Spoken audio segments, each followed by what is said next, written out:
India Pale Lager, alebo skrátene IPL. Je to klasická IPA s ležiakovými kvasnicami, alebo je to niečo iné? To sa hneď dozviete. Pripravte si poháre. Začíname!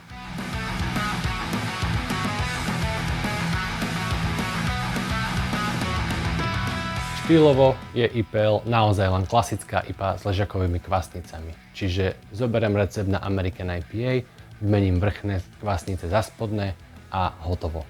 Lenže aj American IPA sa dá interpretovať rôzne. A v tom je tá zaujímavosť. U nás v našich končinách sú IPL-ka zvyčajne plné, sladové, polotmavé ležiaky s vyššou horkosťou, ktoré často voňajú po citrusoch a tropickom ovoci. Na tom nie je nič zlé a ja ich mám rád. No osobne preferujem skôr suchšie a svetlejšie verzie. Okrem toho sa mi tento štýl osvedčil na skúšanie nových ovocných českých chmelov. Naposledy to bol chmel Fusion, čo je vlastne blend alebo teda nejaká zmes viacerých chmelov. Tentokrát je to chmel Most a do budúcna určite chcem vyskúšať aj chmely ako Juno, Jupiter, Saturn či dokonca Kazbek. No od Kazbeku očakávam trošku tradičnejší český profil a pomerne málo tropického ovocia či citrusov, takže asi skôr do tradičnejšieho českého ležiaku. No myslím, že už priveľa rozprávam, tak poďme radšej variť. Začínam s 10 litrami filtrovanej vody, ktorú si upravím na pomer 1:2, a teda 50 mg na liter chloridov a 100 mg na liter síranov, do ktorej pridám 5 kg sladu, konkrétne 87% Pale Ale, 10% Carahel a 3% kyslého sladu. Vystierku začínam na teplote 55 stupňov Celzia na asi 10 minút. Následne pridám 5 litrov vriacej vody tak, aby mi teplota stúpla na teplotu 63 stupňov Celzia, kde držím dielo ďalších 40 minút. Potom pridávam ďalších 5 litrov vriacej vody a na teplote 72 stupňov Celzia držím dielo ďalších 20 minút. Znova pridávam ďalších 5 litrov vriacej vody a na teplote 77 stupňov Celzia držím dielo ďalších 5 minút.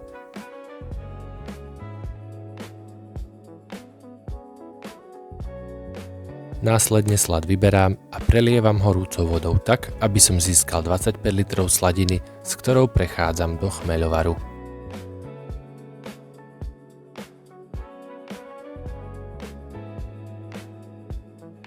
Chmeľovar robím 60 minútový, kde na začiatku pridám 30 g chmelu Most, čo by malo pridať asi 31 ibu.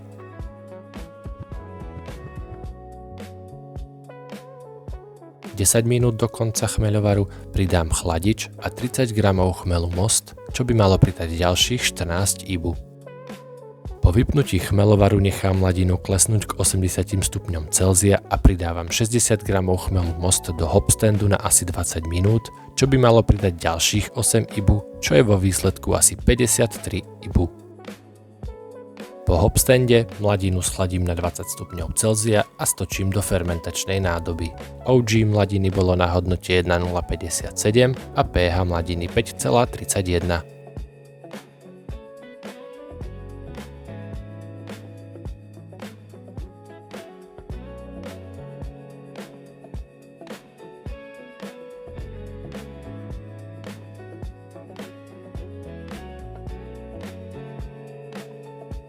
Po stočení pridám kvasnice V3470 z 1,5 litrového štartéra.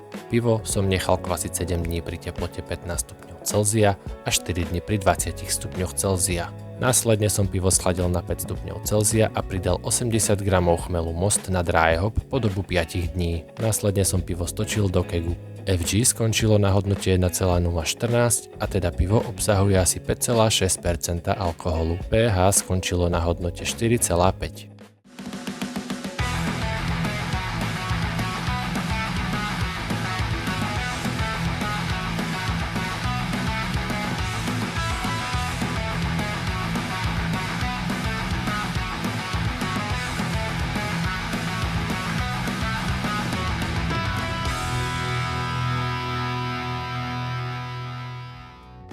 Tak, toto je výsledné IPL-ko. Čo je to za pivko? Vyzerá pekne. pomerne zlato. Je určite hazy, čiže cez to není vidno, ale to bude asi aj z dry hopu. Inak by sa pomerne vyčírilo, si myslím. Vyzerá tak do oranžova, v podstate žlto až do oranžova. Pena je pekná biela, kvázi až tak do bežova trošku. Vyzerá to byť v poriadku celkom. Poďme to ovoňať. Cítim klasický ležiakový charakter, trochu korenistosti. Cítim tam určite aj citrusy, aj tropické ovocie, taký ten štýl tých moderných chmelov, ale nie úplne amerických, ani novozélandských, ani austrálskych. Aj keď najskôr asi tých amerických. A inak je to ovocné, že ovocné nie úplne tropické ovocie, ale skôr klasické ovocie, niečo na štýl marhuľ, broskyň alebo nejakého bobuľového ovocia, niečo také. Čo sa týka sladovosti, je tam mierna taká medová vôňa trošku. A inak slabá chlebnatosť. Ale to hovorí, môže byť aj tá kvasnicovosť kvázi z tých ležiakových kvasníc. A je to pekné, treba to ísť ochutnať. Poďme na to. Nasytenie stredne ľahšie. Trošku sa mi to pocitilo, nevadí. Inak horkosť je pomerne výrazná.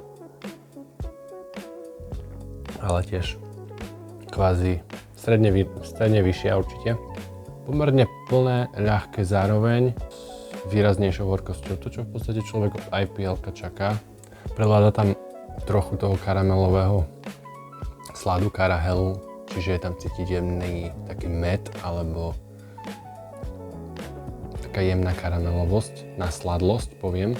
V rámci kvasnic nič asi klasika. Možno trochu sa to spája s tým karahelom a s tým medom.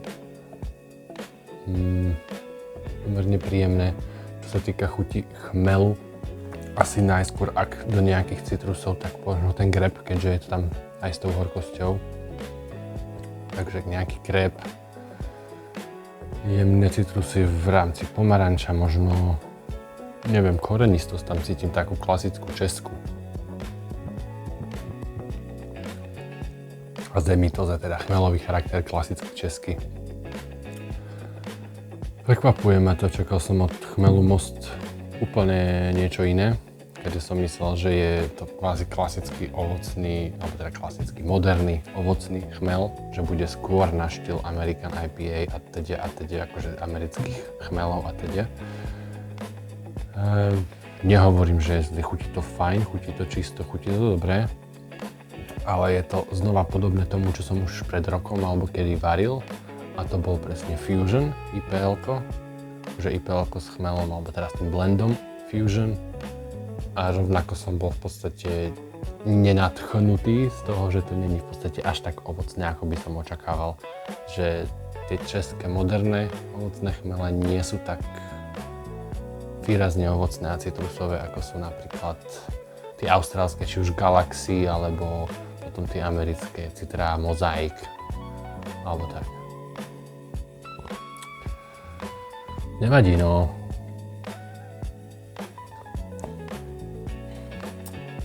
Trebalo by tam pridať nejakú citru alebo niečo do toho. Centennial by som tam do toho šupol, možno Cascade. Možno aj Simcoe.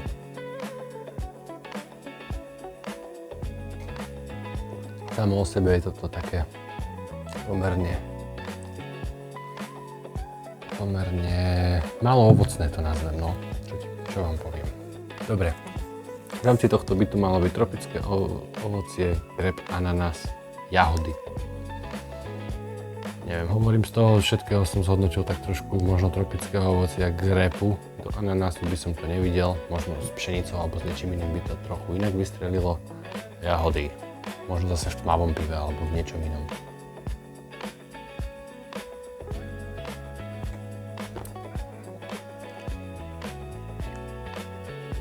Jahody. Neviem, jahody si predstavujem inak, je takto. Nevadí. 2024 ročník, hej? Čo teda? No, poďme si prejsť recept. Bol tam Pale Ale, Karahel a kyslý slad. Sám neviem, prečo som tam dal 10% Karahelu. Asi som to chcel spraviť plnšie alebo čo, to IPL-ko. Vôbec to tam nemuselo ísť, mohol to byť proste len Pale Ale slad a možno som mohol nahradiť mnichovom alebo niečím iným zaujímavejším. Alebo kúsok karamelového, akože tmavšieho karamelového sladu.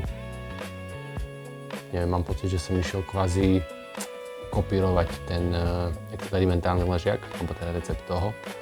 A to tak vyzerá. Chmel som použil Most, teda 200 g na 20 litrov. Profil vody 50:100, pomerne vyvážený s tým, že jemne do kvázi tej suchosti a horkosti. Čo v podstate to odpoveda tomu profilu 1:2, čiže zvýraznené sírany. Do budúcna hovorím, ak budem robiť IPL-ko, nepôjdem určite to cestou, ako to robia iné pivovary, že proste to je kvázi plný sladový polotmavý ležiak. Akože možno farebne by som šiel do tmavšieho, ale není to ani treba. A keď takto zafarbím skôr nejakým tmavším karamelovým sladom, ktorý len tam šupnem len tak v podstate na farbu, iba jemne na chuť. Ale skôr suchšia verzia mi vyhovuje a neviem, či mám ísť do tých chmelov, čo som spomínal, Juno, Jupiter alebo Saturn, či nebudem rovnako sklamaný z tých chmelov ako z tohto mostu. Snažia sa v Česku robiť dobré chmele, ale neviem, zatiaľ ma to neohúrilo. Je to fajn, je to určite iné ako žatečák, sladek a neviem, aké všetky chmely, ale stále to nemá na American IPA s, dajme tomu, Cascade chmelom. Proste úplná klasika. Hej, že aj ten Cascade není proste až taký ovocný, ale v tej American IPA ti úplne dá presne tú chuť, ktorú človek potrebuje. Ten grep a ten citrus, ktorý tam potrebuje a jemnú kvetinovosť. To z tohto nemá. Nevadí, no.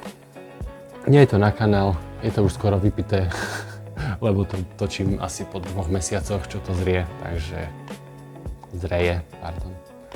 A díky, zase niekedy na budúce. Vidíme sa. Na zdravie.